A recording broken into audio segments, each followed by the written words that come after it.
É uma alegria muito grande recebermos todos vocês aqui nesta noite, uma noite de, vamos dizer, de ensinamentos, né? A peça teatral e depois a exposição do Adeilson Salles.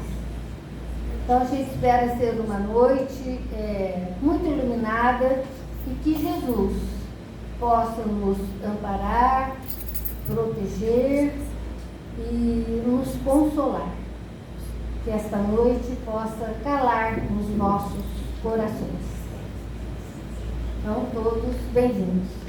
E agora, como todo evento da nossa casa, evento, vamos dizer, oficial, a gente está lá no estatuto que a gente deve cantar o hino das Samaritanas. Mas como o coral nosso está paralisado e algumas das senhoras que estavam no coral já estão na outra pátria, né, no lar oficial, então nós vamos pôr um vídeo para a gente ouvir o hino das Samaritanas. A gente pede que vocês prestem atenção, porque a letra é muito bonita. E foi composição de uma das nossas companheiras aqui da casa, a nossa querida Tite, que também já está na pátria espiritual.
Boa noite a todos.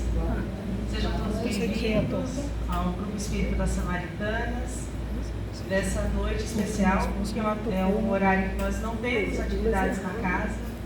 Então, agradecemos a presença de todos e nós vamos falar um pouquinho, muito breve, desse projeto que a mocidade desenvolveu ao longo deste ano.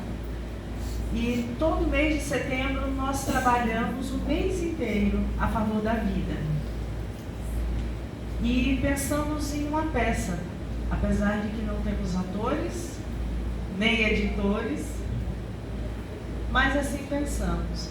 E aí, em fevereiro, nós fomos fazer uma capacitação em Guaxupé, e nós conhecemos o Adeilson Salles, e conhecemos alguns livros dele.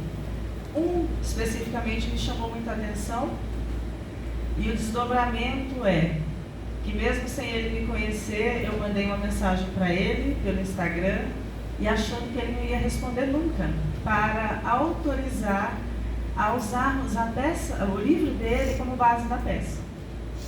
Mas, para nossa surpresa, ele não só respondeu rapidamente, como autorizou. Adeilson, nós agradecemos a confiança. Isso é muito caro. Obrigada. E nós queremos mostrar que o livro, a peça se baseia nesse livro. Vossos jovens profetizarão. Através da psicografia da Adeilson pelos espíritos de Dona Ivone e de Luiz Sérgio.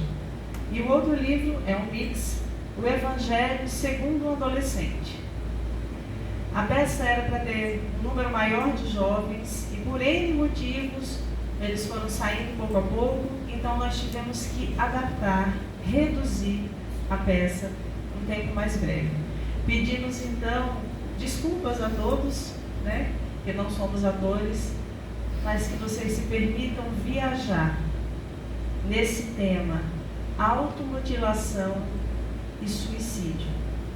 E muitas pessoas acreditam que tema depressivo não devemos falar sobre isso, nós precisamos falar sobre isso. Nós precisamos valorizar a vida. E a peça é apenas um estímulo para que todos nós possamos nos envolver com essa temática entre os jovens. Deixo com vocês, então, Mocidade Espírita das Samaritanas, apresentando a peça, A Melhor Parte.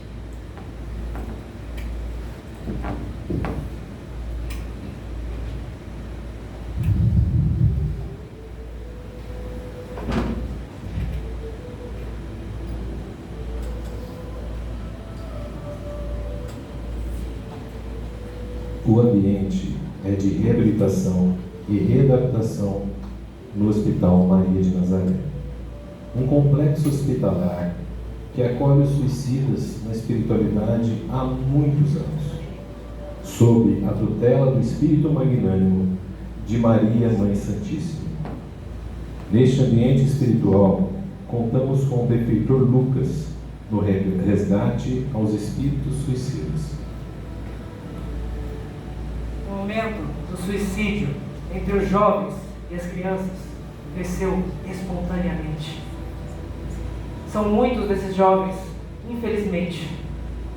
Isso fez com que nosso Pai, através de espíritos elevados, criasse departamentos para acolher, prestigiar e ajudar esses jovens. Maria, Mãe Santíssima, dai-nos força, discernimento, para que possamos concluir nossa missão com os jovens. Eu recebi em nossos registros o caso de uma jovem, seu nome é Joana. Sua mãe vive fazendo preces, pedindo a intervenção de Deus em suas famílias, em suas vidas. Vamos então, imediatamente, com as bênçãos de nossa Mãe Santíssima. Lucas e outros benfeitores do grupo chegaram diante de uma mansão, com um jardim belíssimo, muito bem cuidado, em um condomínio de luxo em Poços de Caldas. Viram uma entidade feminina, sorridente a recebê-los. Era a protetora de Joana, que agradeceu a presença dos benfeitores. A protetora afirmou que estava tentando intervir numa calorosa discussão que a família acabara de ter. No mesmo instante, sai pela porta principal da casa um homem jovem com fisionomia pesada, era o pai de Joana. A mãe da jovem cobra que o pai dê atenção à filha e parece nada adiantar. Ele sempre diz não ter tempo, que precisa trabalhar para manter a casa. Mas, na verdade, ele não tem interesse em nenhum assunto ligado à própria família. O isolamento da jovem na escola chamou a atenção da coordenadora, que convida sua mãe para uma reunião. A mãe retorna a ligação para o colégio da filha, confirmando sua presença.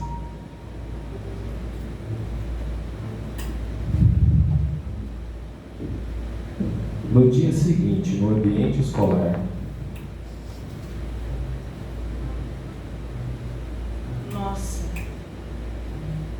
meu Deus, novamente aquele grupo se reuniu. Não sei mais o que fazer.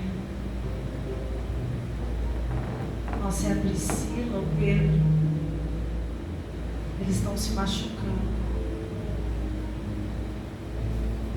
O que eu posso fazer? Isso dói em mim, ver jovens assim, se automutilando. E isso me fez pesquisar sobre o assunto. E eu sei que a dor emocional que esses jovens passam, a sensação de vazio, de não pertencimento, a dor da alma é tão profunda que ao se cortar, a dor física faz a dor emocional sumir, pelo menos por enquanto.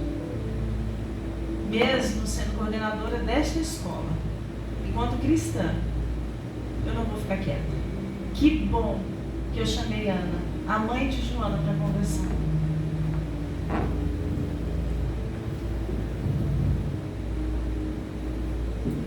Oi, Neuza. Olá, Ana. Tudo bem? Que bom receber em nossa escola. Obrigada. Por favor, sente-se. Você queria conversar comigo? Queria. Alguma coisa?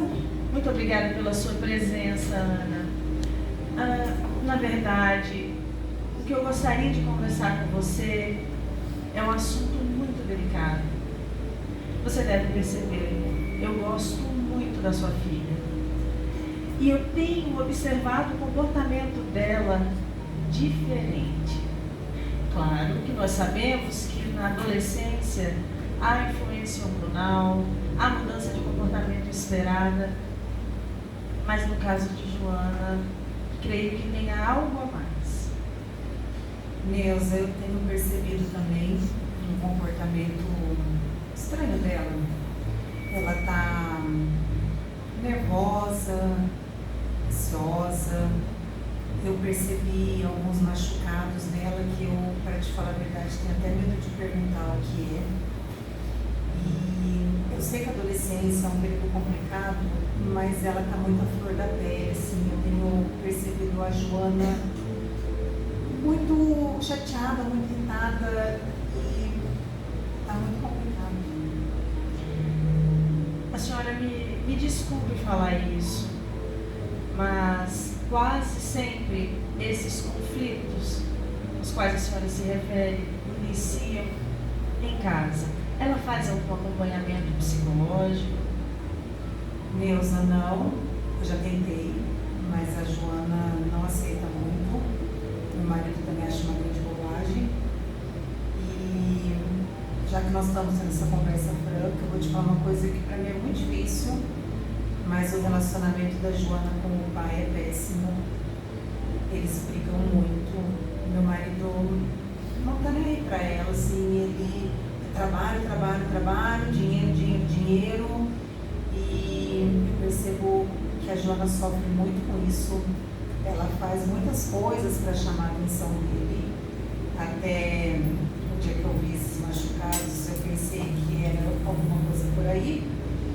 E eu faço de tudo, assim, para tentar melhorar, para tentar suprir essa falta dele, mas é muito complicado. Eles brigam muito, sabe? Minha casa vive num clima pesado, tá muito difícil, Neuza. Ana, eu sinto muito em saber. E E quando você se referiu aos machucados, isso tem sido uma crescente entre nossos jovens. Inclusive, eu estava lendo ainda essa semana, segundo a Organização Mundial de Saúde, 1/4 da população mundial morre por suicídio. E eles são a consequência desse adoecimento mental, desse sofrimento. E muitas vezes, ao se machucar, Joana está tentando lidar com esse sofrimento. É delicado falar isso. Eu corro risco, inclusive, de perder o meu emprego. Porque enquanto coordenadora da escola, todos nós somos orientados a não nos envolvermos pessoalmente nos assuntos de nossos alunos.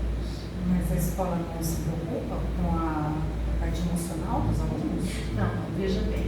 A escola como um todo se preocupa com o bem-estar dos alunos, mas não tem como individualizar tanto. Na verdade, a melhor parte é a família estar junto desses jovens. Nós não temos como ajudar a cada um de forma tão intensa. Mas eu sou espírita e eu conheço um lugar de pessoas sérias que irão acolhê-las, orientá-las.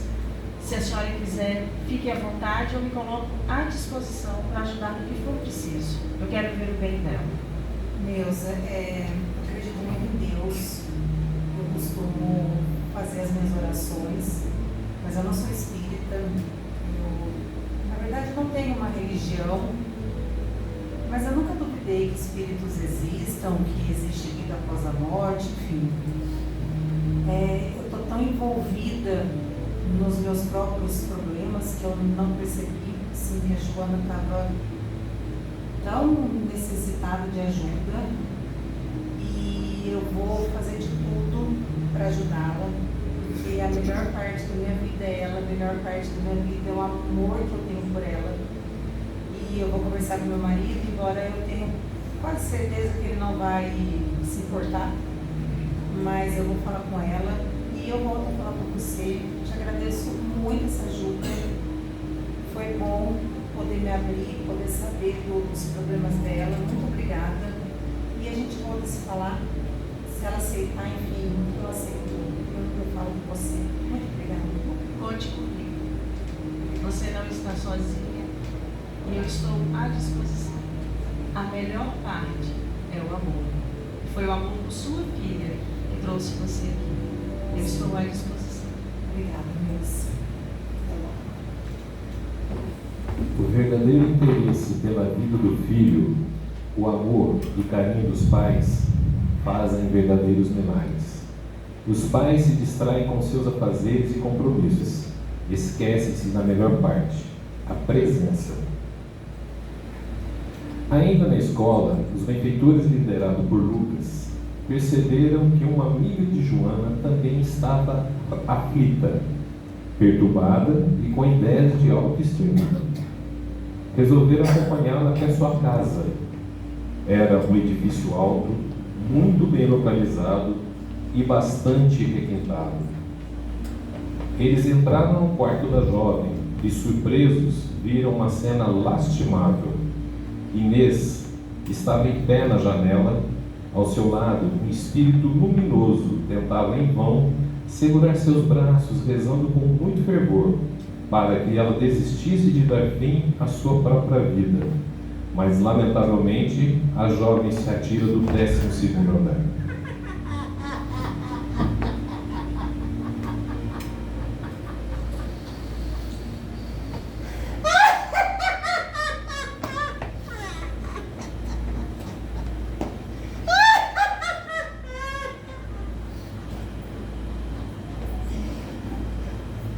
Na maioria das vezes, os jovens se matam por impulso, se esquecendo de que com a ação deles não poderão voltar atrás.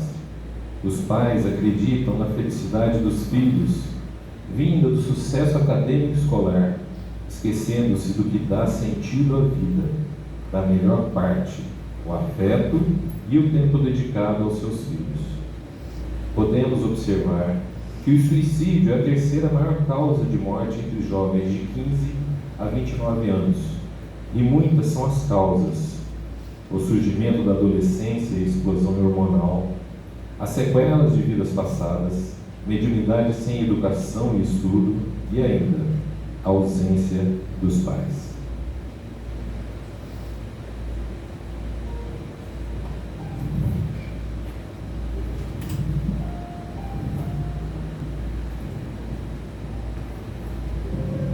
Joana conversa com sua mãe na sala quando seu pai chega com cara de poucos amigos.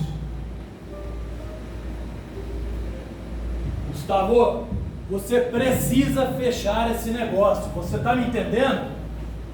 Senão, isso pode significar a minha falência. Eu não quero saber, faça o que precisa ser feito. E só me liga se tiver uma boa notícia, ok? Passar bem. Era só o que me faltava.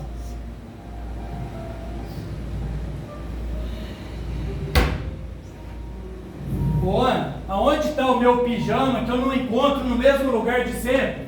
Paula, faxineira novata. Ela deve ter guardado em outro lugar. Procura, por favor. Ah, faxineira novata. E o que eu tenho a ver com isso? Eu trabalho dia e noite para pagar as contas aqui de casa, inclusive os luxos de vocês. E a hora que eu quero encontrar o meu pijama, eu não encontro, é isso? Você chegou aqui e você nem cumprimentou a gente, nem falou um oi. Você fica quieta que não estou falando com você, ok? Ai, se estivesse falando comigo ia chover, você nunca falou comigo. Chega, vocês dois. Eu não aguento mais essas brigas aqui dentro da nossa casa. Pelo amor de Deus, Joana, eu falei com a Neuza e ela indicou um lugar pra gente ir. Eu vou te levar lá, porque a gente precisa fazer alguma coisa para essa situação acabar. Eu não aguento mais. A gente vai lá essa semana ainda, tá bom? Tem escolha? Não, não tem. Você vai e ponto final. No dia seguinte, a mãe de Joana fica sabendo o que acontecera no colégio. Chocada e preocupada que o mesmo possa acontecer com sua filha, telefona para Neuza e se informa sobre o lugar de oração, pois reconhece que precisa de ajuda para conseguir ajudar a própria filha.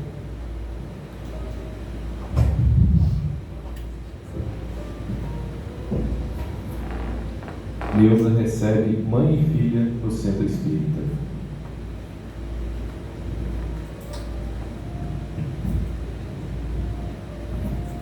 Olá, Neuza. Meninas, que alegria tê-las aqui.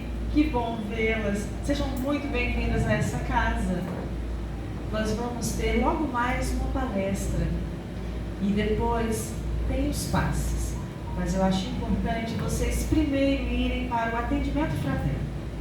E o que é esse atendimento fraterno, Neuza? Ótima pergunta, Ana. O atendimento fraterno é um momento tão importante onde nós temos à disposição trabalhadores que estudam, se preparam, se dedicam e através de uma conversa amistosa eles acolhem e nos orientam. Tudo aquilo que a gente está sofrendo sem entender é orientado através da equipe espiritual que atua. Veja, é muito importante nós sabemos que somos influenciados por espíritos o tempo inteiro. Tem espíritos que nos querem nosso bem e nem todos. Nesta casa bendita, vocês serão ajudadas. Fiquem à vontade, por favor. Obrigada, Deus.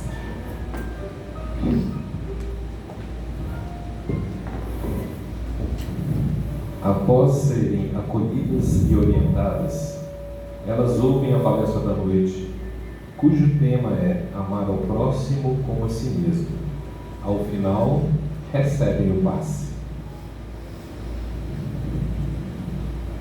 Filha, vamos para casa. Vamos. Mãe, obrigada por ter me trazido aqui. Eu estava tão conflituosa nos pensamentos e agora eu estou me sentindo tão tranquila. Será que tem um grupo de jovens que eu possa entrar para entender melhor desse mundo? Não sei, filha, mas eu vou perguntar para a Neuza. Eu te confesso que eu me senti muito bem, me senti em paz. Foi muito bom. Sim. Vamos? Vamos.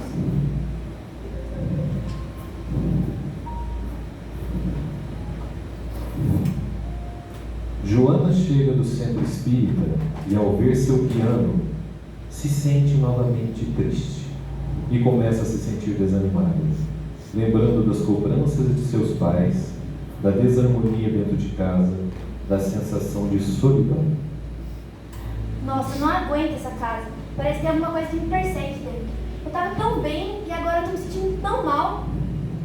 Esse piano me faz me lembrar das cobranças do meu pai.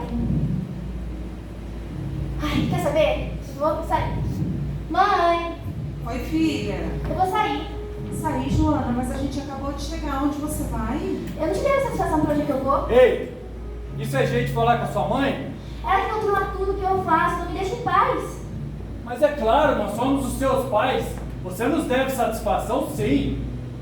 E outra coisa, filha, você me prometeu que se arrumasse o quarto na hora que a gente chegasse. Ele tá uma bagunça, Joana. O quarto é meu, eu posso arrumar o que eu quiser.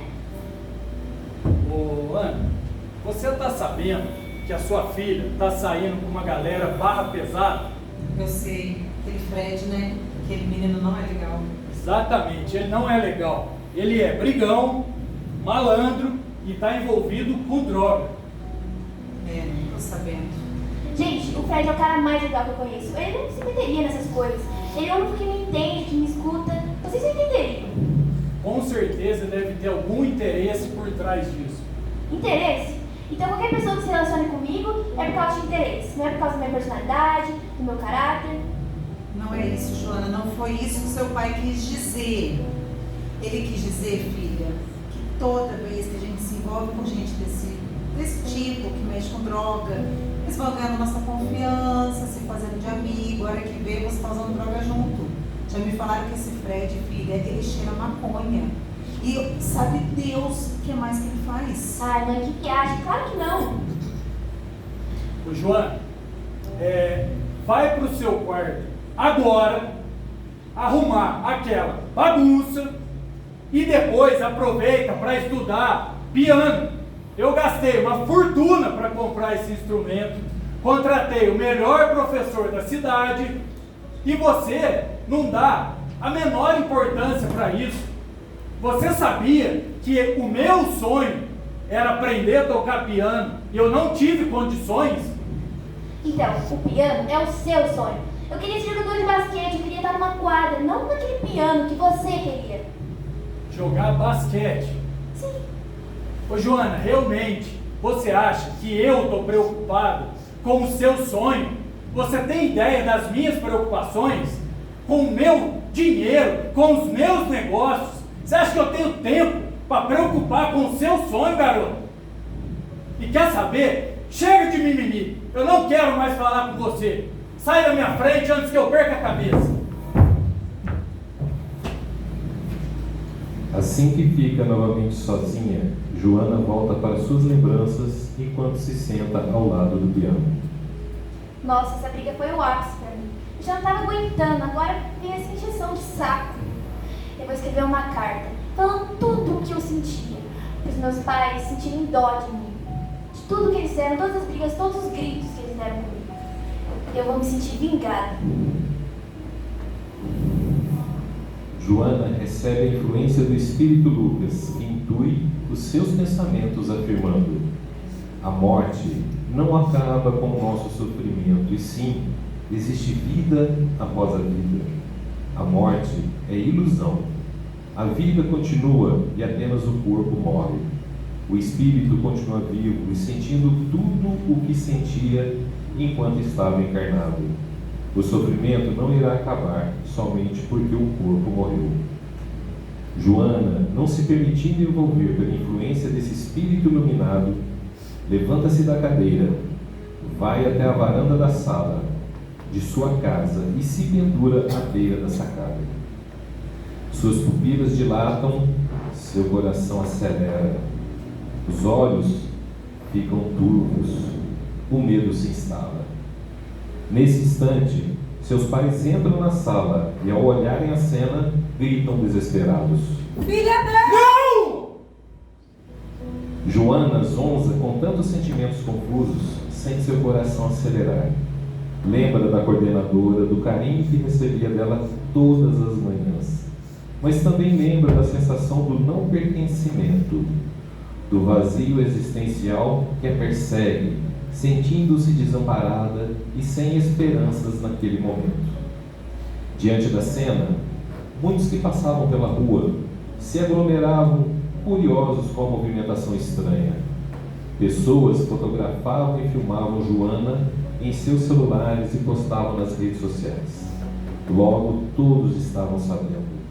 O corpo de bombeiros se encontrava no andar de baixo e tentava em um diálogo convencer Joana de desistir do ato, mas a ideia fixa em sua mente não permitia que ela ouvisse.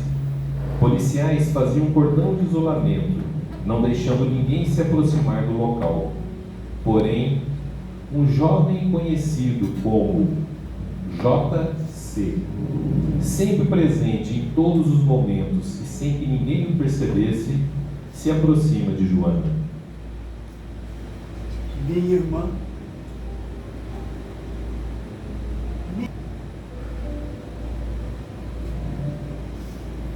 eu sei dos seus sofrimentos, eu sei das suas aflições, das suas angústias, desse vazio que carregas dentro. Eu sou capaz de me jogar no seu lugar para te poupar de mais dor, de mais angústia, de desespero, de arrependimento. Não olhe para baixo. Olhe para o céu azul, o céu do Criador, de Deus, nosso Pai, que nos fez, que te fez assim tão lindo, com esses olhos brilhantes. Só precisa se livrar dessas aflições, dessas mágoas que carrega no peito, minha irmã. Os seus pais, jovens, são crianças como todos nós, que estamos aprendendo a cada dia, estamos aprendendo a amar, estão aprendendo a viver, estão aprendendo a escolher a melhor parte. A melhor parte é o afeto, que é o ouvir, o diálogo, a conversa, a tolerância, o perdão, o perdão nos livra de todas as dores. Um novo mundo se abre, o céu deixa de ser cinza, se tornar resplandecente, como a glória do Pai, Criador de todas as coisas. Sabe por quê? Eu sou o caminho, a verdade e a vida. Através do exercício diário do afeto, do exercício diário da resignação, da humildade, da tolerância, de amar o próximo como si mesmo. Já ouviu falar do Consolador Prometido? Já? O Consolador Prometido nos ensina cada dia, primeiro a nos conhecer, nos entender, aceitar nossos limites, as nossas dores, por que não? O exercício da humildade, de reconhecer que somos filhos de algo maior, o exercício diário, de aprender com os nossos erros, com os nossos erros, e muito mais. Entender e compreender por que estamos em determinado grupo familiar, quem são os nossos pais, as suas dificuldades também, assim como a nossa. E muito mais. Vamos escolher juntos a melhor parte? Sim? Sim. Venha comigo. Venha comigo, minha irmã. Eu vou lhe apresentar o Evangelho, fonte de vida, fonte infinita de amor de Deus.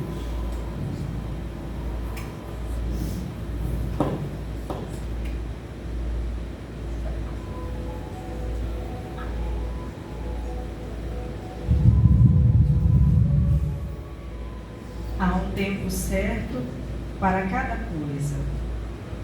Há um tempo certo para cada propósito debaixo do céu. Tempo para nascer e tempo para morrer. Tempo para plantar e tempo para colher. Tempo para matar e tempo para curar. Tempo para destruir e tempo para construir de novo. Tempo para chorar e rir. Tempo para ficar triste e tempo para dançar de alegria. Tempo para espalhar pedras e tempo para juntar pedras. Tempo para abraçar e tempo para deixar de abraçar. Tempo para procurar e para perder. Tempo para guardar e para jogar fora. Tempo para rasgar e tempo para costurar. Tempo para calar e falar. Tempo para amar. Eclesiastes, capítulo 3. E o nosso tempo é hoje, agora.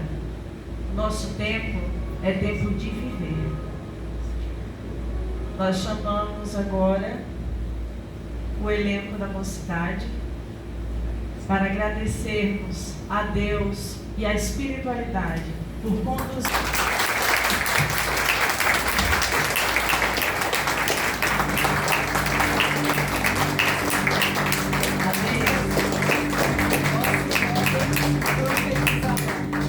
Eles profetizarão. Nosso sonoplasta é Eric.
Nós temos a satisfação de convidar o Adeilson para proferir suas palavras.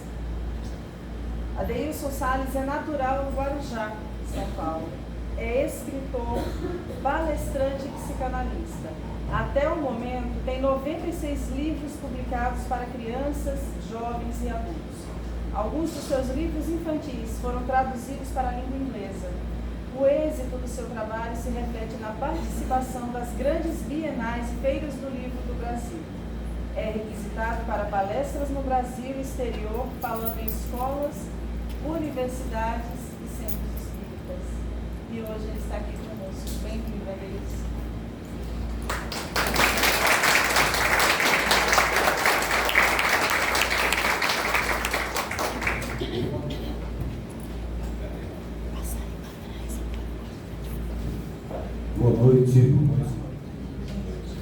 Boa noite a todos e todas. É uma alegria, uma honra para mim estar aqui na Samaritanas pela primeira vez.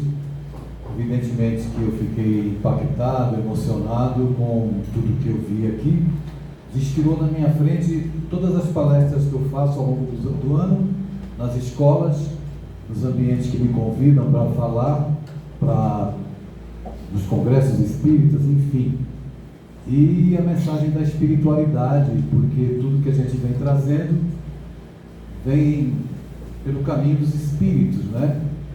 E estar aqui hoje, é claro que é motivo de muita emoção, alegria e também de responsabilidade, dizendo claramente que a gente precisa continuar a trabalhar. O que a gente viu aqui, representado pelos garotos e garotas, foi a expressão do que eu, como psicanalista, atendo com os meus pacientes, já que a maior parte dos meus pacientes são adolescentes. Então, esse é o universo que a gente se depara, que está acontecendo e que muitas vezes os próprios pais dentro de casa não se dão conta.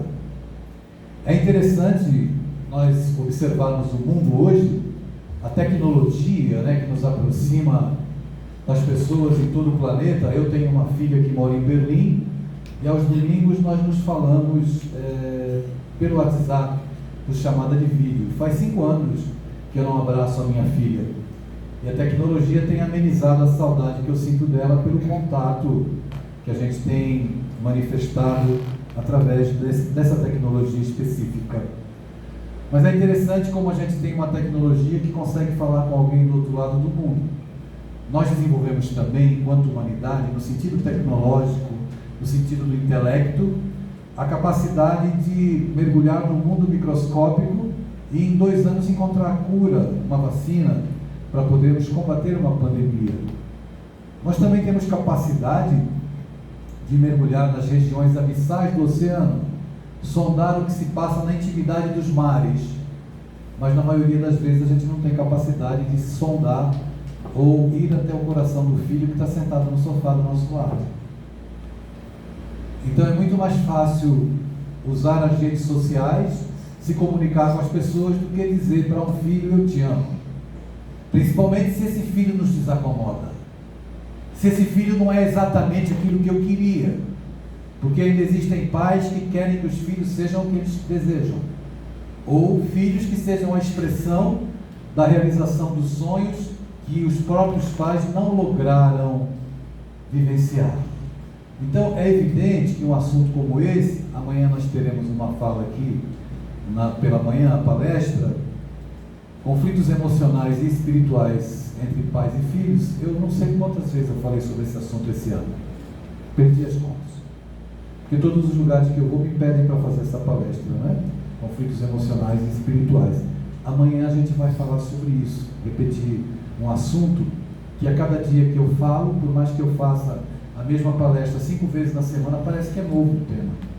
Sempre causa emoção e sempre causa espanto nas pessoas. Porque o nosso olhar é sempre para fora da nossa casa, sempre para fora das nossas relações. E ficou aqui a apresentação, ela é bem forte, mas bem real. Porque ela retrata justamente isso, a nossa falta de capacidade de mergulhar ou de entrar no coração dos nossos filhos, ou de permitir que os nossos filhos entrem nos nossos corações. Então a minha fala amanhã não será uma fala que chega como palmatória dos pais. Porque amanhã vocês vão me ouvir dizer assim: olha, nós traumatizamos os nossos filhos, nós passamos para eles muitas virtudes, mas nós também passamos muitos traumas. Eu sei que é forte, mas é verdade. Da mesma maneira que os nossos pais também nos traumatizaram. E às vezes a gente sangra em cima dos nossos filhos. Muitas dores, muitas situações. E amanhã eu vou narrar casos verídicos que chegaram a mim como psicanalista para que eu pudesse ajudar pais que parecem que perderam o endereço do coração dos filhos e filhos que não conseguem estabelecer uma relação com seus pais. Nos mais diversos aspectos, nos mais diferentes ângulos. Eu, há 4 semanas atrás, fui convidado a participar de um podcast que está ficando muito famoso no meio espírita, que se chama Recomeçar. Quem quiser conhecer depois, né? Tem vários, toda semana tem um podcast novo. Recomeçar, _. Eu vou olhar no celular já. é Recomeçar _podcast espírita, é uma coisa assim. E lá nesse podcast, o rapaz que trabalha e tem, eles tinham, quando eu fui lá, eles tinham 90 mil seguidores no Instagram. E em alguns lugares que eu vou, as pessoas pedem para contar a minha história com a minha filha, né? Que eu tenho uma filha trans. Então, todo lugar que eu vou, as pessoas dizem isso, conta a história. Eu não estava assim muito, eu estou cansado de contar essa história, né? Eu falo sempre a mesma coisa.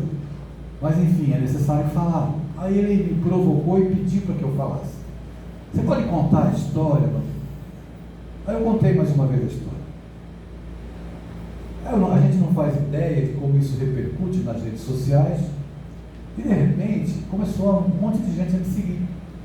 E eu comecei a ficar surpreso. 4, 5 dias, 2.000 pessoas a mais me seguindo, assim do nada, né? Ele que tinha 91 mil seguidores, já passou de 105 mil. E ali ele me fez perguntas sobre homoafetividade, ele me perguntou como é que eu recebi a notícia quando meu filho me disse que era filha, tudo aquilo que a gente foi falando. E houve assim um boom para ele, para mim. Eu não fui lá em busca de seguidores, eu fui lá para tratar desses assuntos que a gente vai tratar aqui amanhã e que já começa a falar um pouco hoje, porque a gente precisa acordar para o que está acontecendo. O mundo não é a projeção do que eu quero. Os meus filhos não serão a projeção do que eu quero. E eu escrevi lá num comentário: os pais são facilitadores da vida dos filhos. Facilitadores, não proprietários, não donos. E a gente tem o malvézio de acreditar que a gente pode controlar os filhos e que a gente pode controlar a nossa vida também. Então, dentro desse campo ilusório, a gente sofre, a gente faz sofrer e a gente passa por situações das mais delicadas que poderiam ser tratadas de uma outra maneira se nós fôssemos mais afetuosos e mais amorosos. A gente está vivendo num mundo em que as pessoas estão dentro da mesma casa, mas não estão dentro da mesma vida. Então existem órfãos emocionais hoje, garotos e garotas que têm pai dentro de casa e mãe, mas não tem pai dentro da vida. E isso é algo que realmente é grave. A minha amiga Carol pediu que eu falasse sobre um tema que é alegria de viver, não é isso? Não foi isso, Carol? E eu evidentemente fui me preparar, não para falar as coisas que eu falei agora, porque a demanda do que aconteceu aqui me pedia que eu introduzisse essa fala e dissesse que amanhã a gente vai falar de maneira aprofundada. Quem não conhece, eu posso até contar a história novamente, pela milionésima vez, mas a gente vai falar sobre esses assuntos. E eu não vou falar para os pais, eu vou falar para pais e filhos, mas eu vou falar para filhos há mais tempo como eu. Não é para filhos adolescentes apenas que eu vou falar amanhã.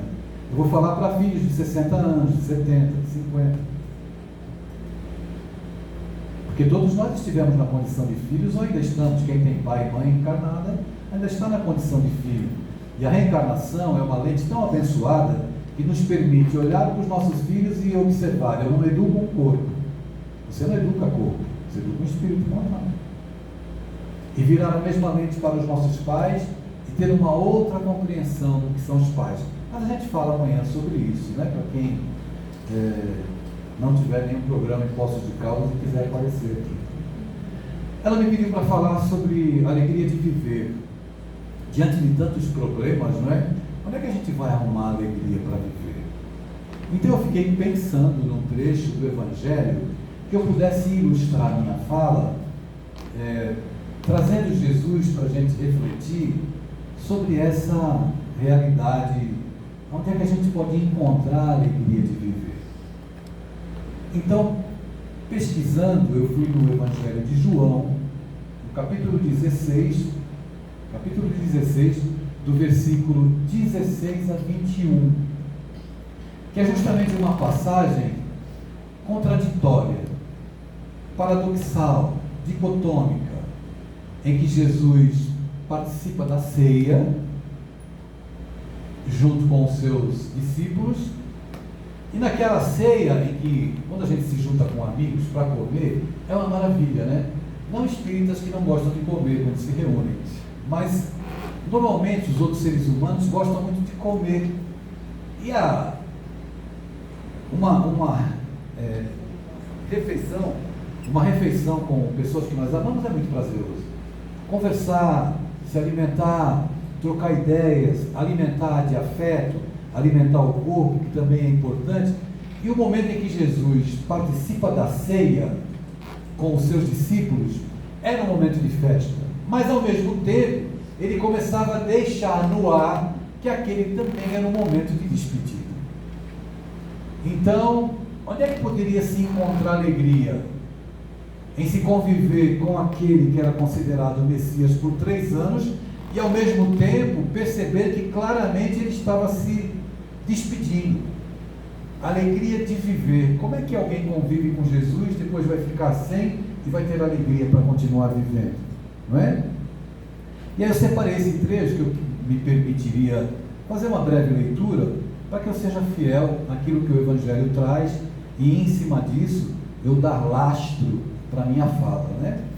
Então lá no capítulo 16 de João, versículo 16, está escrito assim: um pouco de tempo e já não me vereis. É Jesus falando, ok? Um pouco de tempo e já não me vereis. Mais um pouco de tempo ainda e me vereis. É um carinha estranho esse tal de Jesus, né? Ele falava as coisas, a gente leva um tempo para digerir e para absorver, não é? Um pouco de tempo e já não me vereis. Mais um pouco de tempo ainda e me vereis. Então os apóstolos disseram entre si, entre eles: que é isto que ele nos diz? Um pouco e não me vereis, e novamente um pouco e me vereis. E vou para o Pai. Que história é essa que ele está dizendo, eu vou para o Pai? Eles diziam entre eles ali, né? Que é um pouco? Nós não sabemos do que ele está falando. Então Jesus compreendeu que eles queriam interrogá-lo, né? Satisfazer essa curiosidade. Da maneira como ele falava, eles não conseguiam compreender. E ele lhes disse: vós vos interrogais sobre o que eu disse. Um pouco de tempo e já não me vereis. Mais um pouco ainda e me vereis.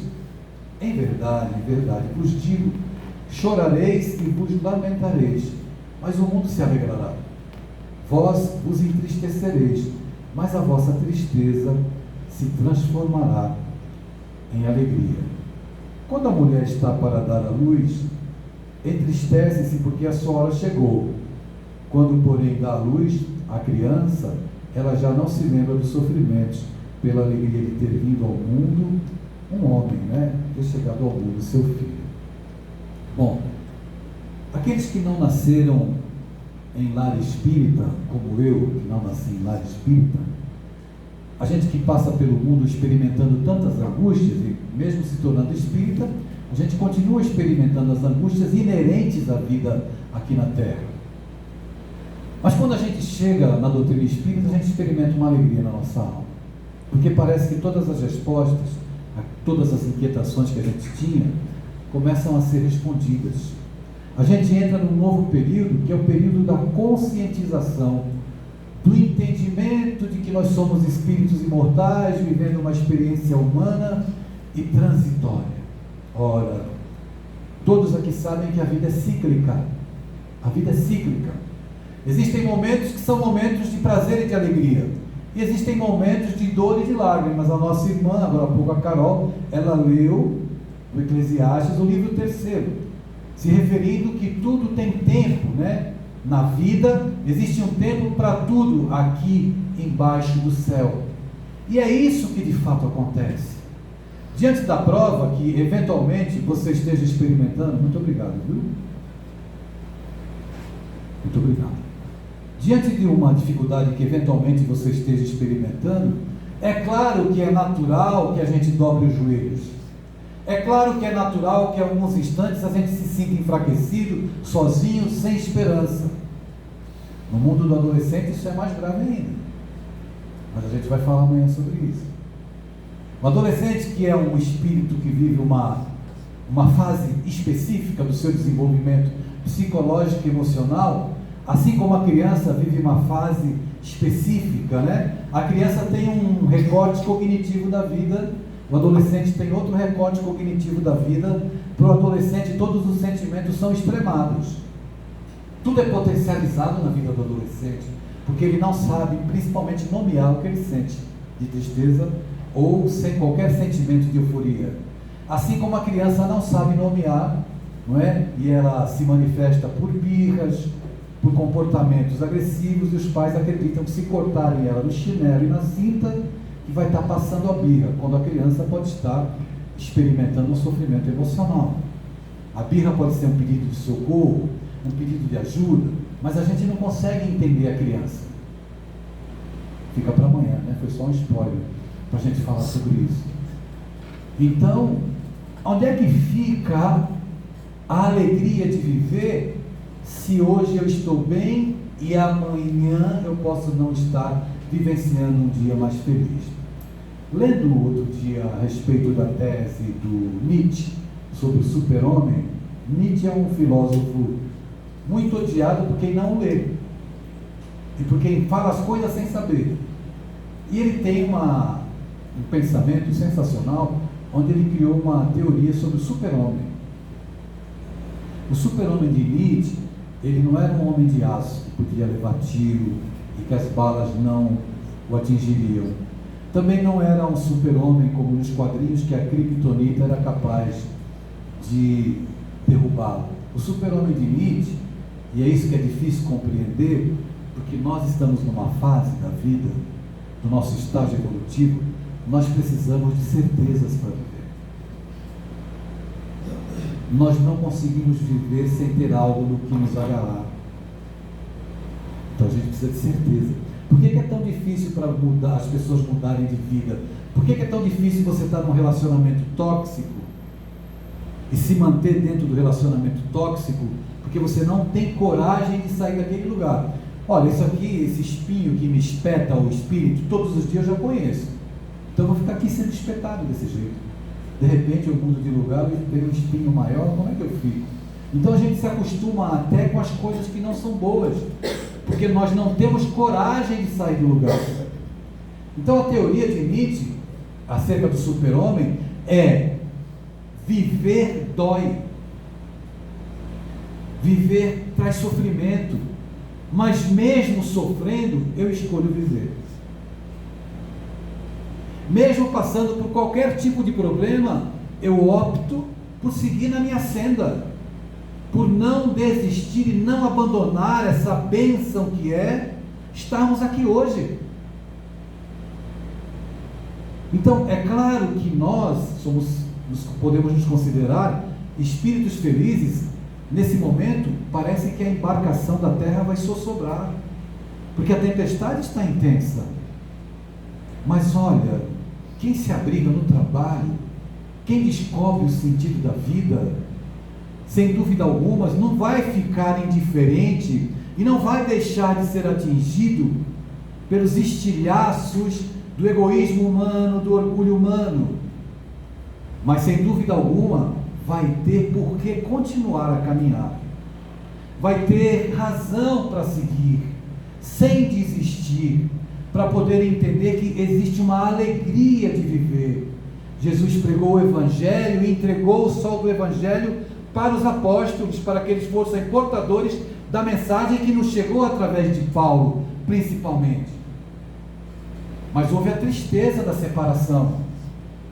E para espíritos infantis como nós, sem compreensão clara do que é a vida, como eu disse há pouco, nós precisamos de ter algumas certezas.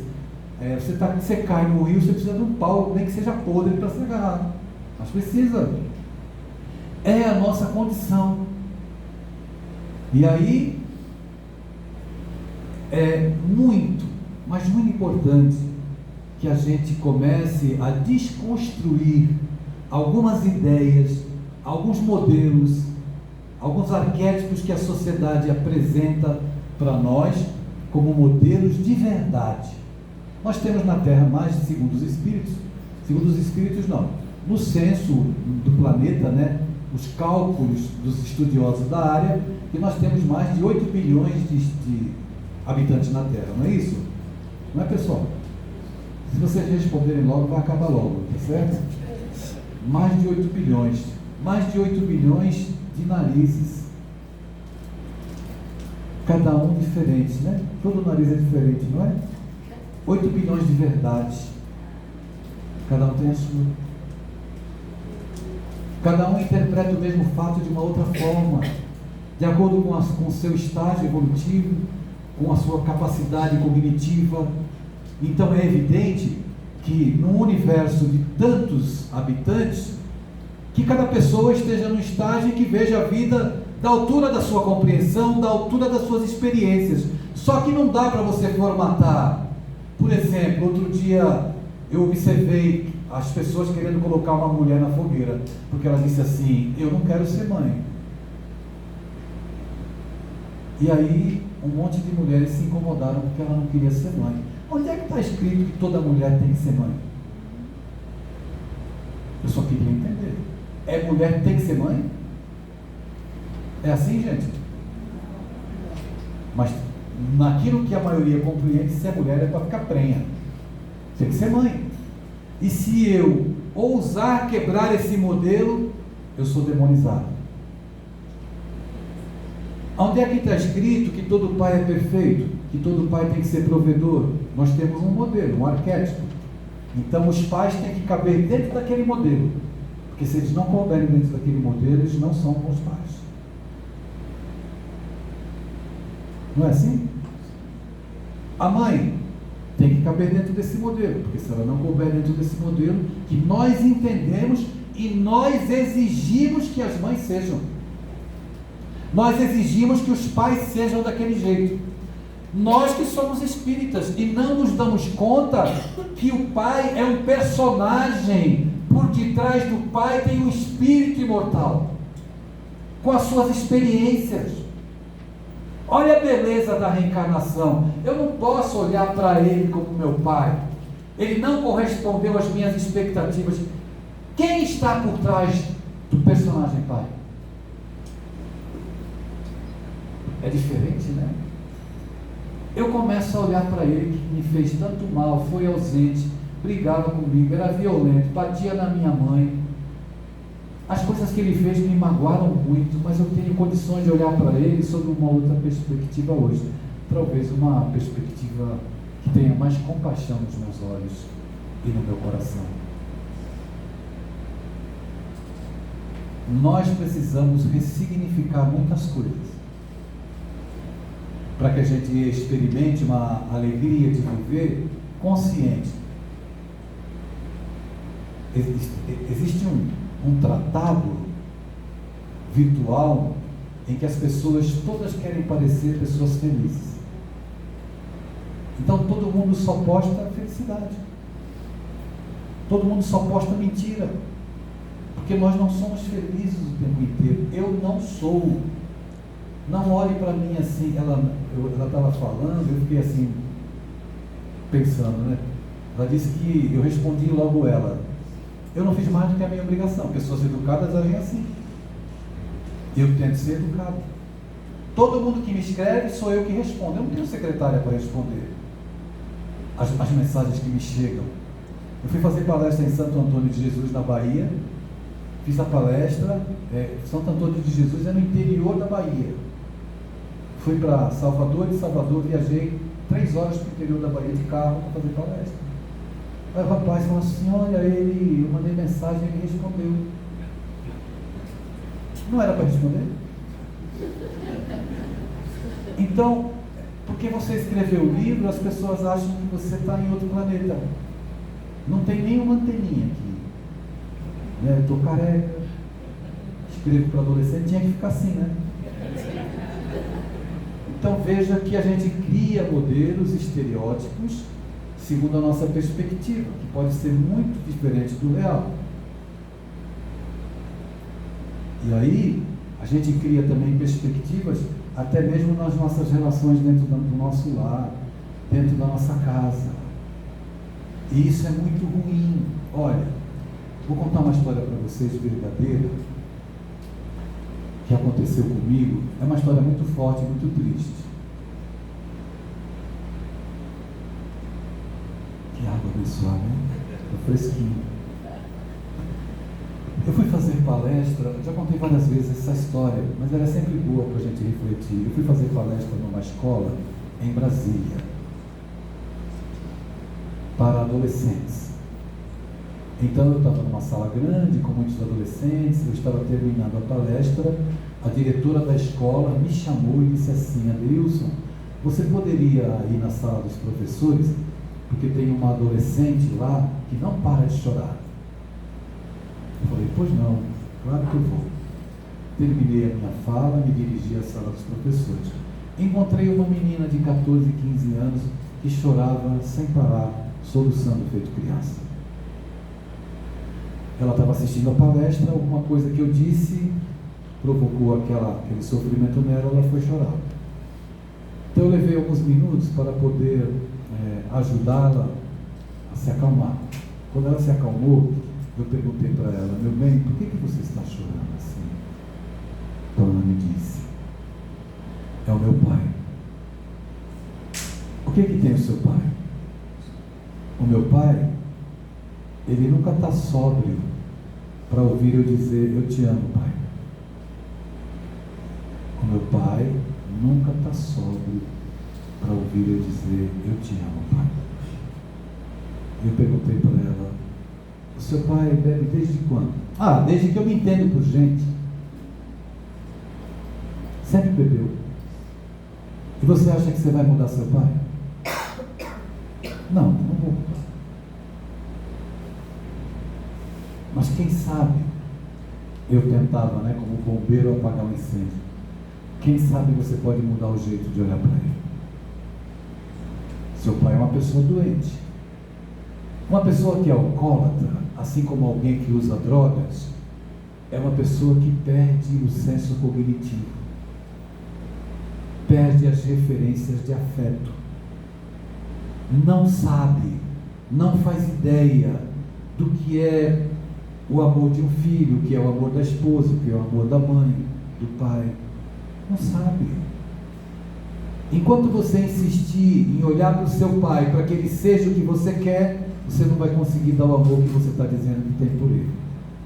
Nós aqui, que às vezes ficamos esperando as condições meteorológicas favoráveis para amar alguém.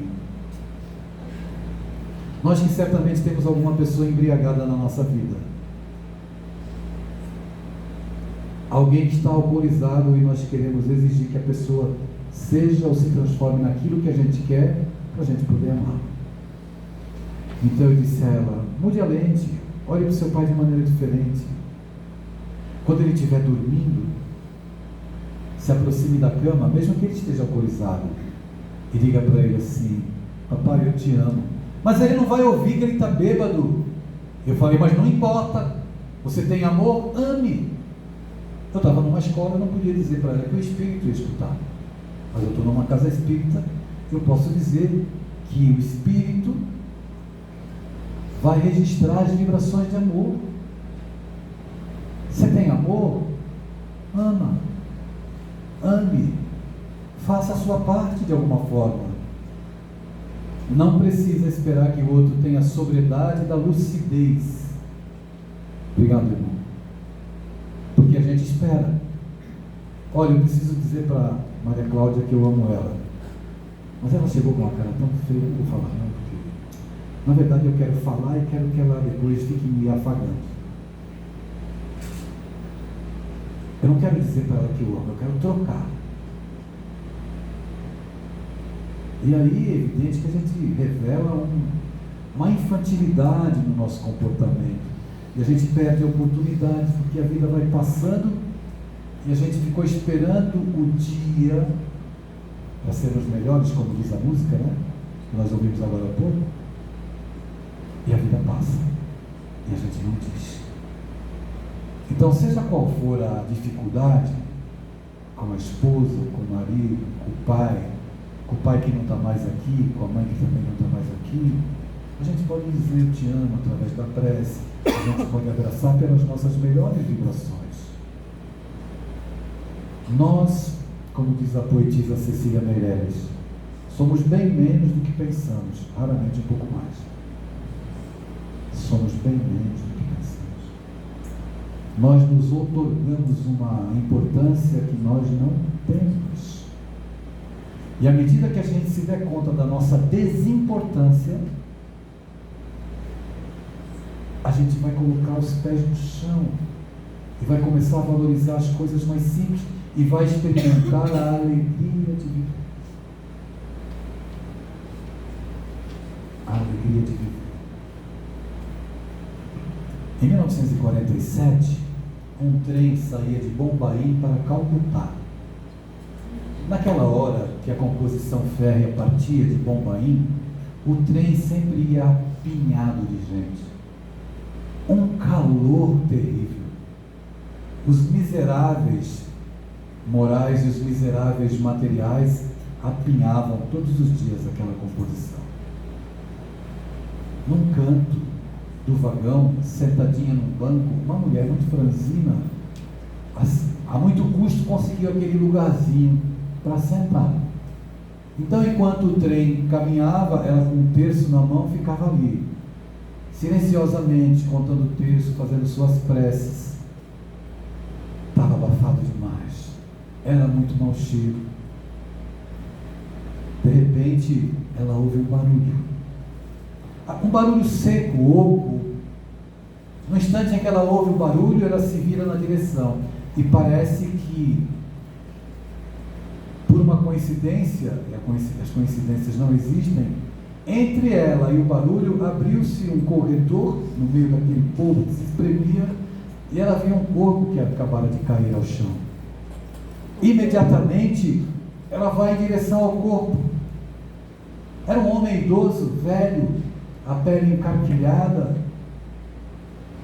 Ela ajoelha-se e coloca a cabeça daquele ancião no colo. Então ela olha, fixa o olhar naquele homem, aquele rosto macilento, e ele diz duas palavrinhas: tenho sede. E no instante em que ele diz tenho sede, ela viaja no tempo.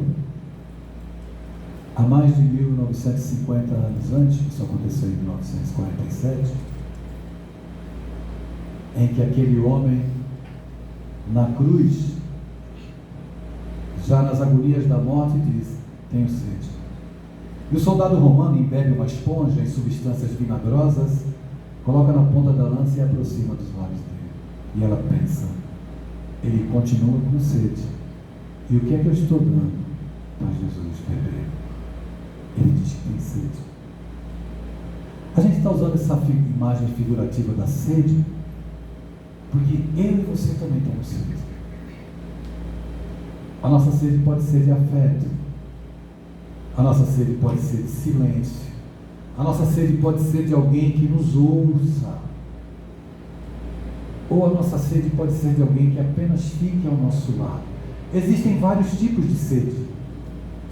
Quando foi projetada a imagem do coral das Samaritanas, evidentemente que eu fui remetido à beira do poço de Jacó.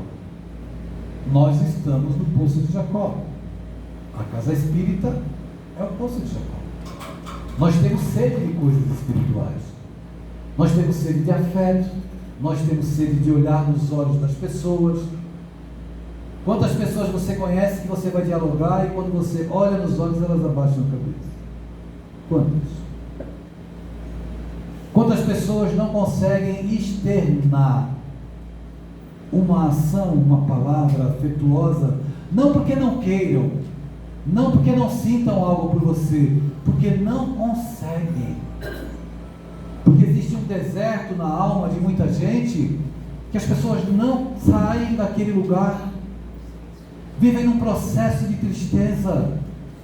Então nós hoje, quando estamos aqui nas tarefas cotidianas da casa, quando vamos para o nosso lar, quando vamos para as tarefas, não sei se a casa faz tarefas benemerentes, deve fazer, em tudo que a casa oferece, nós saímos daqui com uma bilha de água fresca para distribuir. Vou repetir, nós saímos daqui com uma bilha de água fresca para distribuir. Isso é a alegria de viver. Alegria de viver. Peço licença a vocês para narrar um fato particular, que foi quando da morte da minha mãe. A minha agenda, antes da pandemia, ela era bem complicada. Eu não tinha sábado e domingo, eu viajava sempre com um estado diferente. E eu, pensando na minha mãe, que estava com 95 anos, lembrando dela, todas as vezes que eu vinha a São Paulo, eu ia a Santos. Eu não estava em Santos naquela época. E eu descia a serra para ver minha filha, minhas filhas e a minha mãe. E quando eu chegava na casa da minha irmã, eu namorava com a minha irmã, que eu tocava a campainha e já desenvolvia a virtude da paciência, porque até ela chegar na porta, eu só escutava aquele pezinho se arrastando. E quando ela abria a porta, que ela me via, ela sorria, e a primeira coisa que ela falava: quer que eu estale um ovinho para você? E aí, pensando no ovo instalado da minha mãe, porque a gente sempre acha que o da mãe é diferente, o da galinha é diferente, o óleo é diferente, a panela é diferente, tudo da mãe é diferente, né? Eu dizia: pode instalar, mãe.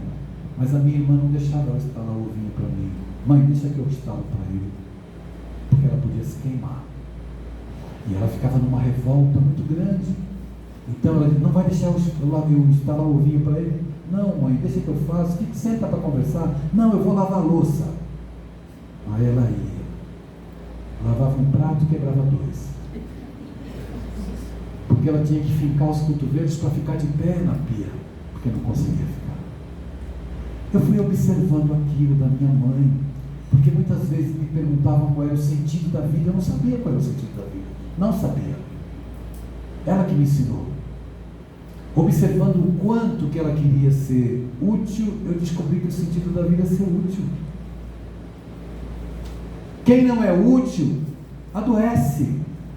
Não importa se é para quebrar 2 pratos e lavar um, ou fritar um ovo. A gente precisa ser produtivo.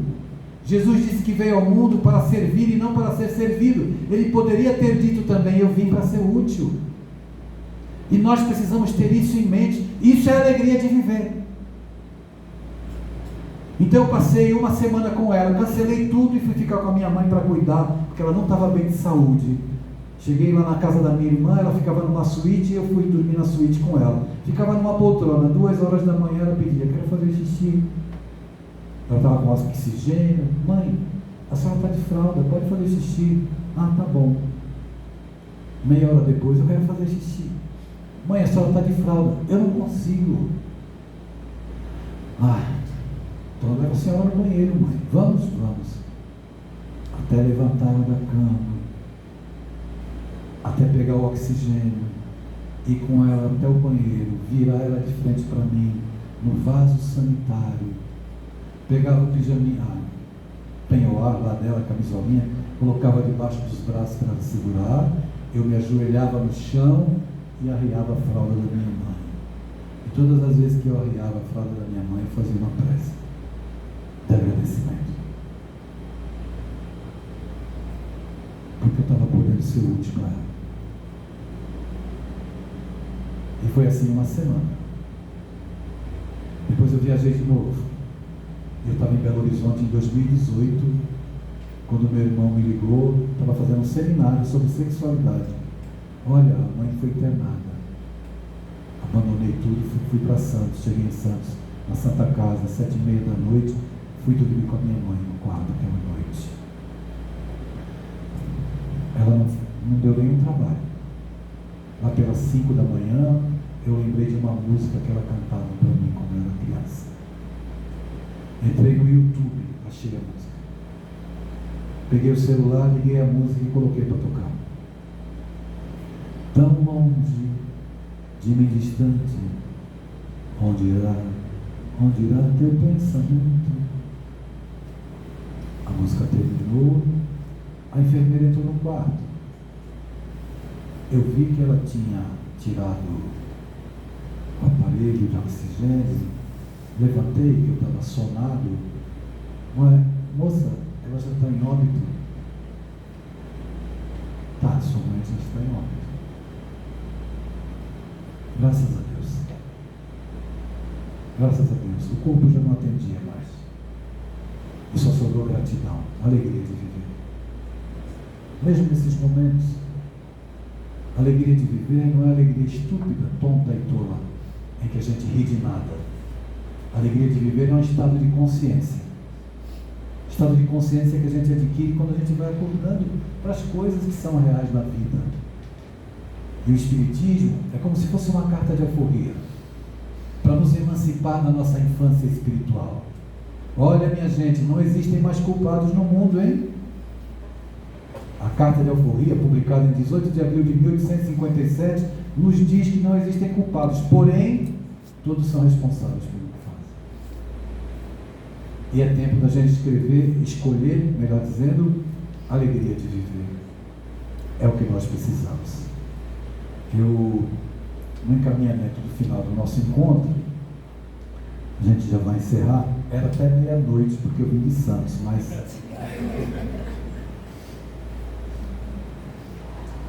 a gente vai encerrar. Antes de encerrar, evidentemente, né, a minha esposa era para ter vindo, que ela que cuida disso, mas sou eu que tenho que cuidar. Eu sou um péssimo vendedor, mas vamos lá. A gente está lançando esse livro pela Federação Espírita do Rio Grande do Sul, que se chama Valentina. Já estão chegando muitas respostas positivas e eu estou muito feliz porque o livro está sendo muito bem aceito. É um romance, não é? Que está indo muito bem. Nós trouxemos, como é lançamento, eu trouxe lá alguns exemplares. Esse aqui é o Inimigo Íntimo, que é um dos meus livros que mais vende. Esse livro tem uma frase muito interessante, que as pessoas gostam muito quando eu digo essa frase. Essa frase é a seguinte: o cúmulo da rebeldia é você morar sozinho e querer fugir de casa. Mas não é a casa de alvenaria, é a casa íntima. Não é que a gente vive querendo fugir. Aqui tem um pouco do psicanalista e um pouco também do espírita, né? Porque eu sempre digo que aquilo que Freud não explica, Kardec explica. Ok?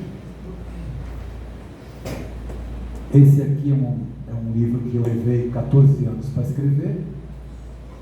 No podcast eu conto, no podcast desse rapaz, eu conto por que eu levei 14 anos. Normalmente um livro meu, eu já escrevi livro em 15 dias, né? Livro infantil eu escrevo em 40 minutos, 45 minutos. Livro para adolescentes eu já escrevi em 2 dias. Esse levou 14, porque tem uma história muito bonita por trás. Se você quiser conhecer esse livro, leve uma caixa de lenços também para sua casa, que você vai precisar. Não é? Eu não trouxe, evidentemente, 96 títulos, eu até trouxe, eu ia ficar falando dos 96 aqui, mas como eu estou com pena de vocês, eu não vou falar. Esse aqui é o Evangelho segundo o Espiritismo para criança. O Evangelho segundo o Espiritismo tem 28 capítulos. Eu escrevi 28 histórias. Uma para cada capítulo. Eu estou escrevendo o livro dos Espíritos para criança. Agora há pouco eu estava sentado aqui no começo e alguém talvez tenha me visto no WhatsApp.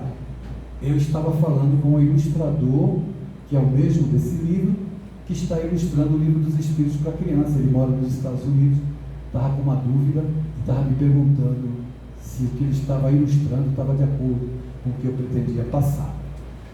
Quando eu vejo os adultos pegando uma criança, colocando para sentar e dizendo para ela, fica quieta, e pegam um livro de Kardec e leem, e depois ainda olham para a coitadinha e perguntam, você entendeu o quê? É um massacre, né? Então, eu pedi aos bons espíritos, meus irmãos, me ajudem a escrever uma história para cada capítulo do Evangelho. Vai ser a obra da minha vida. Quando eu terminar, vocês podem me levar da terra, que eu vou feliz. Quando eu estava escrevendo a 27ª história, eu já ajoelhei e disse, meus irmãos, não me levem agora. Porque eu quero escrever mais coisas. Então está aqui para quem quiser conhecer, tá bom? Olha, para você ver, sem querer caiu na página. Para você ver como esse ilustrador é genial, ele ilustrou vários livros meus da FEB. Deixa eu mostrar para vocês. Ele é tão genial que ele me colocou, pode segurar, ele me colocou, eu e ele dentro do livro. Ele já fez isso. No livro Menino Chico, uma história para contar que eu lancei pela FEB, se você olhar os detalhes e ver um quadro, um livro que está em cima da mesa, ele colocou a minha cara no livro. as pessoas não se dão conta. Veja o cara quando é artista, né? Nesse livro, no capítulo Amai os vossos inimigos, está eu e ele. Eu sou o de azul, o general de azul, e ele é o general de vermelho. Está vendo eu aqui? Só eu falando para as pessoas prestarem atenção. Então, é uma obra que eu considero, eu vou morrer, vou reencarnar e vou ser evangelizado com esse livro aqui, se Deus quiser, e também com o livro dos Espíritos. Está aqui para você conhecer. Outros livros nossos estão lá, o Psyll, para dar de presente, quem quiser, né? É uma época propícia. Quem não conhece meu trabalho, quiser conhecer, pode me seguir lá no Instagram, @DeilsonSalesOficial. Seguir não, que espírita não segue. Pode me obsediar lá no Instagram, @DeilsonSalesOficial, que eu vou ficar feliz, né, Maria Cláudia?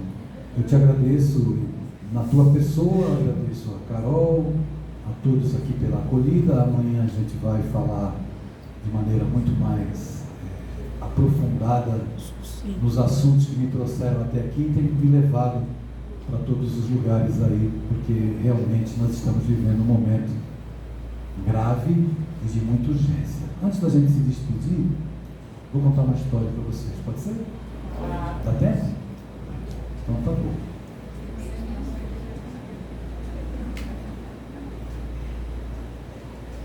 Essa história não fui eu que escrevi, eu vou contar com a minha emoção do meu jeito, ok? Se você quiser ler, talvez você já conheça essa história, e eu te recomendo para ler, porque ela emociona a gente demais. Essa história está no livro Contos e Apólogos, do espírito Humberto de Campos, o irmão X, ok? Conta-se que em Jerusalém, certa manhã, Jesus acolhia as pessoas e uma jovem mulher muito bonita, aproximou-se de Jesus e, vendo a silhueta do mestre, ficou arrebatada. Essa é uma história sobre mudar o olhar. Lembram que eu falei da adolescente para ela mudar o olhar para o pai que era alcoólatra? Essa história fala da mudança de olhar. Então a mulher aproxima-se de Jesus. Ela era jovem, muito bela, muito bonita. Assim que percebeu a silhueta do mestre, se sentiu arrebatada pelo magnetismo espiritual do governador do planeta e também foi tocada por algumas paixões muito humanas. E olhando para ele, ela toma coragem e se aproxima e diz: Nazareno, eu sou uma fabricante de essências. As minhas essências são muito famosas. E todas as pessoas que vêm à cidade, as pessoas mais eminentes, eu convido para ir à minha casa. Quem vai à minha casa e experimenta as minhas essências, jamais esquece. Tu não vens? Ele olhou para ela e manteve o silêncio. Ela então, agora, desejosa de levá-lo para a sua casa, ajeita as dobras da túnica e novamente, num tom que evidenciava paixão na sua voz, disse: Nazareno, eu tenho na minha casa lençóis perfumados. Eu tenho frutas frescas, tamarindos, damascos. Quem conhece a minha casa nunca mais esquece. Tu não vens? Ele se mantém em silêncio.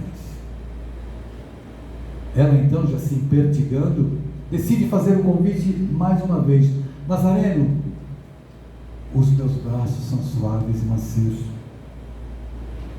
Tu nunca mais vais esquecer. As minhas essências vão te inebriar. Eu procedo assim porque eu percebo um brilho diferente no teu olhar. Eu percebo uma chama diferente. O teu olhar tem um brilho diferente. Eu procedo assim por amar-te.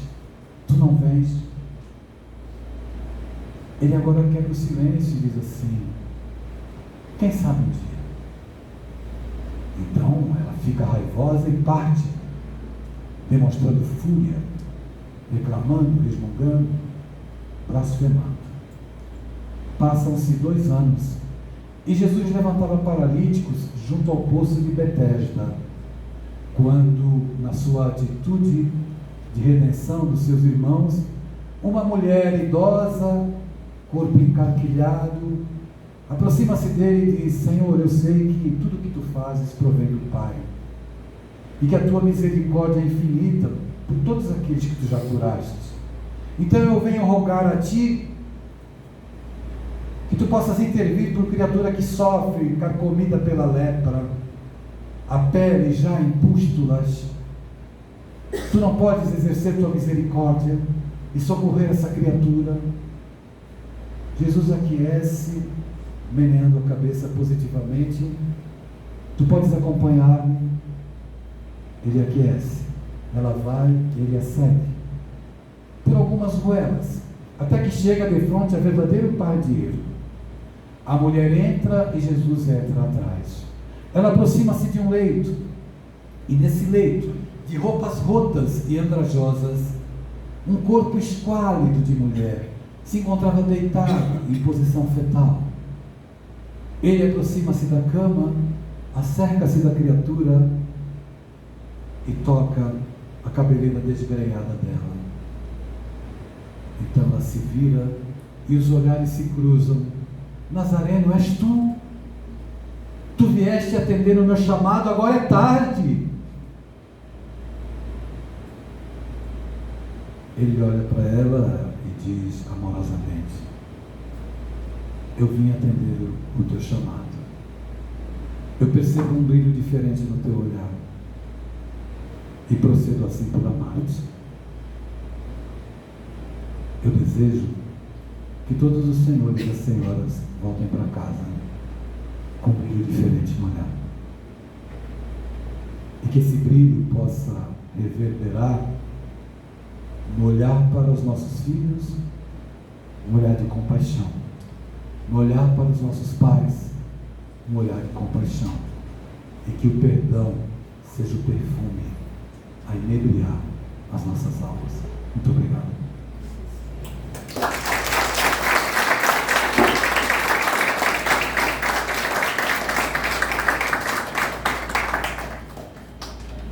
Mais uma vez agradecemos ao Adeilson por ter se disponibilizado a vir de Santos até aqui, na nossa casa, e agradecer a todos aqui presentes. Vamos agora para a nossa prece final. Só um aviso: esses livros estão lá embaixo, tá? No piso. Quem quiser adquirir, tem gente lá que está expondo esses livros lá, tá ok? Então, nesses momentos agora, em agradecimento por tudo que o Pai nos dá, vamos pensar na nossa alegria de viver. O que realmente nos alegra? O que alegra o nosso Mestre e o que alegra o nosso Pai? Será que eu estou no caminho certo? Será que eu estou olhando com os olhos de ver? Nós pedimos que toque em nossos olhos, nosso coração e a nossa mente, para que o entendimento de alegria de viver saia e brote do nosso coração. Nós podemos fazer a diferença no mundo,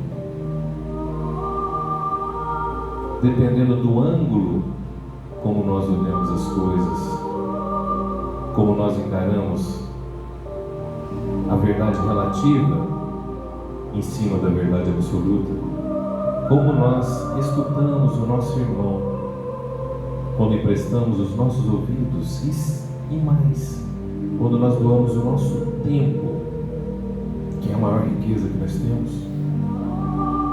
Quando esse tempo realmente é doado e eu coloco a servir aquele que está ao meu lado, mais necessitado, precisando de um toque, um olhar, um sorriso,